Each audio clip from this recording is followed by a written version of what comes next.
Frères et sœurs, nous allons passer à la Sainte Seine. Vous pouvez prendre le livre de Jean, chapitre 6.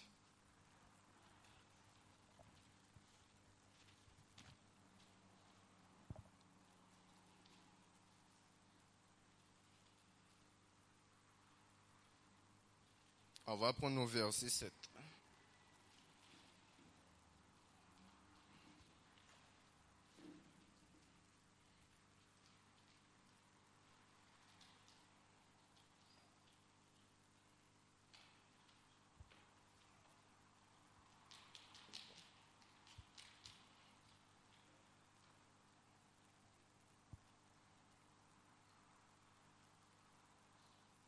Alors il dit, Philippe lui répondit, les pains qu'on aurait pour 200 deniers ne suffiraient pas pour que chacun en reçût un peu. Un de ses disciples, André, frère de Simon, Pierre, lui dit, il y a ici un jeune garçon qui a 5 pains d'orge et 2 poissons. Mais qu'est-ce que cela pour tant de gens? Jésus dit, faites-les asseoir. Il y avait dans ce lieu beaucoup d'herbes. Ils s'assirent donc au nombre d'environ 5000 hommes. Jésus prit les pains, rendit grâce et les distribua à ceux qui étaient assis. Il leur donna d'eux-mêmes des poissons autant qu'ils en voulurent. Lorsqu'ils furent rassasiés, il dit à ses disciples, ramassez les morceaux qui restent afin que rien ne se perde.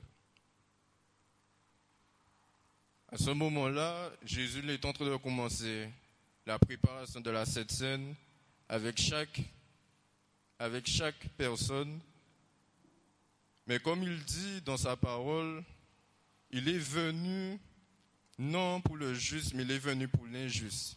Il est venu pour ceux qui ont des mauvaises vies, ceux qui ont des vies de débauche, ceux qui sont dans le mensonge, ceux qui ont commis des meurtres, ceux qui ne se sentent pas bien à l'intérieur d'eux.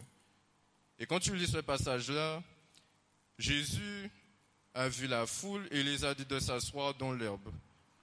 Et il a distribué, il a rompu le pain, il a fait grâce et il a dit aux disciples de distribuer le pain pour chacun d'eux, pour qu'ils puissent faire alliance avec chacun d'entre eux pour la rémission des péchés.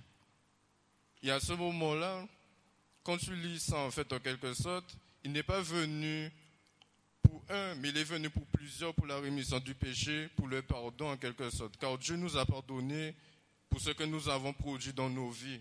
Dieu nous a pardonné pour les choses qu'on aurait pu faire dans nos familles. Parce que le sang de Jésus, c'est l'alliance. Le sang, c'est la préparation aussi pour la sanctification. Le sang aussi, c'est la préparation pour le baptême, pour l'immersion pour le dépouillement du vieil homme. Le sang de Jésus, c'est l'alliance en quelque sorte, pour nous dépouiller de tout ce qui n'est point bon à l'intérieur de nous. Parce que quand on regarde les choses, nous représentons la terre. Et Dieu, il représente l'eau, mais l'eau limpide. Sa parole représente l'eau. Sa parole aussi représente aussi son corps, comme sa parole représente aussi son sang. Et quand nous nous nourrissons de la parole et nous goûtons à cette eau limpide, c'est comme si avant notre terre était une terre desséchée où il y avait des ronces et des épines. Il nous a nourris de sa parole, il nous a nourris de son sang, il nous a nourris intérieurement pour ôter tout ce qui n'était point de lui à l'intérieur de nous. Et ceux qui ont goûté et qui ont fait l'alliance avec lui, ils se sont dépouillés du vieil homme grâce à lui. Ils sont devenus toutes nouvelles personnes car ils ont une terre à l'intérieur de une terre fertile où il y a que des fruits, mais que des bons fruits. Mais quand je dis des bons fruits, les fruits de l'esprit, qu'elles deviennent toutes nouvelles personnes. Vous pouvez